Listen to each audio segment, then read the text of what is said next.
Hi, I'm Katie Seal with the State Historical Society of Missouri, and today we are standing on Pine Street in Rolla, Missouri. This was actually part of the original Route 66 that ran through the state of Missouri. Rolla had actually two paths for Route 66. Here on Pine Street is what would have run through downtown, past all of the stores, restaurants, hotels, and then you would have had a bypass route on Highway 63 or Bishop's Avenue as we know it today. In 1928, this would have been the path for the Bunion Derby. First known as the Continental race, it was put on by Pyle, and runners ran from Los Angeles, California, all the way to Madison Square Garden in New York. But on the path from Los Angeles to Chicago, they actually went down Route 66. John Gober, who lived in Moberly, Missouri, was actually leading the race as they entered from Kansas into Missouri. By the time they made it to Rolla, it was April 24th. They were actually 11 days behind on the race at that point. They were supposed to have gotten here over a week earlier, but they had made it by this point. So they went up Pine Street and stopped in Rolla overnight. So where they stopped here was actually across from what was the old post office. It now serves as the Rolla Public Library, but there was an empty lot across the way at 9th and Pine Street that was owned by the Masonic Lodge. So they actually camped there for the night before continuing on into Crawford County.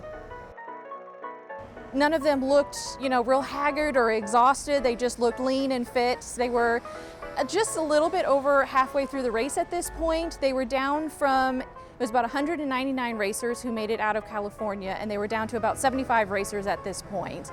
And they were still going really pretty strong, so it was really kind of neat to see. So we have some of the Bunion Derby. It's actually in our Springfield Research Center, and that was donated to us. So it's some old e-path, real footage that we ended up getting digitized. So it's pretty grainy, it's pretty poor quality, but it actually shows the runners as they entered into Springfield, Missouri and running through. And the great thing is that you can actually easily identify a number of the racers, including Eddie Gardner. So he was one of the few African-American racers who actually participated in the first year of the Bunion Derby. And then you could also see that the streets are just lined with people. So all across the state of Missouri, hundreds, if not thousands of people would show up. They would line the sides of Route 66, cheering on the runners.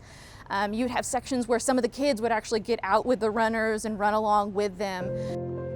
The winner of the race was actually Andy Payne. So he was a member of the Cherokee Nation out of Oklahoma, which is really interesting to see some of the coverage from the Oklahoma newspapers as he ran through. He was really became a local hero for them. And his grand prize was $25,000, which he used to help out his family. And then the next 9 runners also received a cash prize as well. The idea behind the Transcontinental Foot Race by Pyle was really just a big marketing promotion enterprise at that point. Pyle was very well known of jumping from one thing to the next, because even at the very beginning of the race, he knew the route from Los Angeles to Chicago was going to be on Route 66. But even as they reached Missouri, he still didn't have what roads they were going to take from Chicago to New York.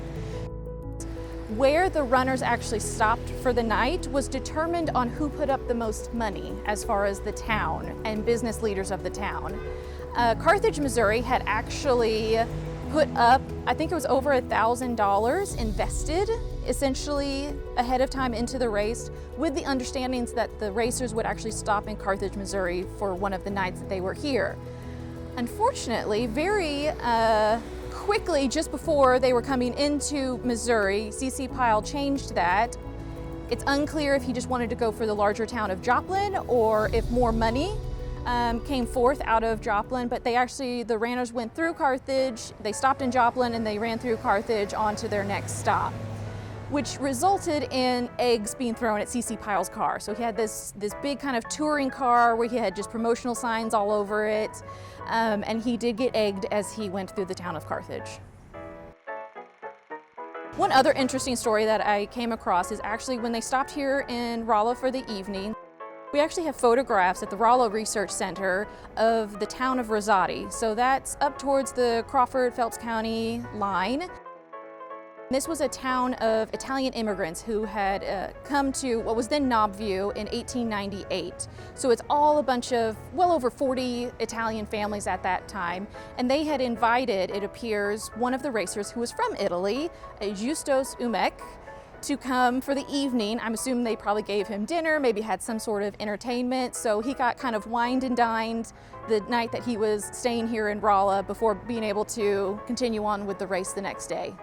But it was really fascinating, this idea of running well over 3,000 miles from coast to coast across the United States in 1920s. These guys weren't followed by sponsors or anything. They had to replace their own shoes along the way. Sometimes there would be actual people along the route, either families or businesses that would provide like water stations kind of their own accord, to try and help the runners out a little bit. The fact that we actually have some footage of these runners in action coming through town is really special.